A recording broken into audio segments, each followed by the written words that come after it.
Hello friends, நம்ம இன்றைக்கி என்ன ஒரு வீடியோ பார்க்க போகிறோன்னா, ஒரு சின்ன சந்தோஷம் பற்றிய வீடியோ இதுதான். அதை பற்றி தான் இந்த வீடியோவில் நம்ம பார்க்க போகிறோம். குருவே, என் வாழ்க்கையில் மகிழ்ச்சியே இல்லை என்று குருவிடம் ஒரு சிஷியன் வருத்தப்பட்டான். குரு அவனை தோட்டத்திற்கு அழைத்து சென்றார். அங்கே பட்டாம்பூச்சிகள் அங்கும் இங்கும் பறந்து கொண்டிருந்தன. இதோ இவற்றில் ஒன்றை பிடித்து கொண்டு வா என்று சிஷியன் குரு சொன்னார்.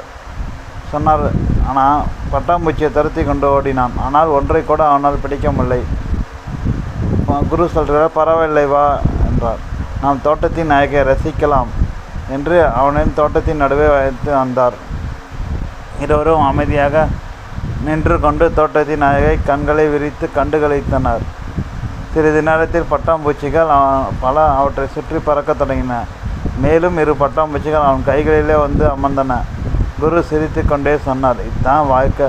மகிழ்ச்சியை தேடி துரத்துவது அல்ல வாழ்க்கை அமைதியாக நின்று நம்ம ரசிக்கும் போது மகிழ்ச்சி நம்மிடமே தங்கும். இந்த வீடியோ உங்களுக்கு பிடிச்சிருந்தா லைக் பண்ணுங்கள். மறக்காமல் எதனா குறைகள் இருந்தால் வாட்ஸ்அப்பில் பண்ணுங்கள். கமெண்ட் செக்ஷனில் தெரிவிங்க. தேங்க்ஸ் ஃபார் வாட்சிங்.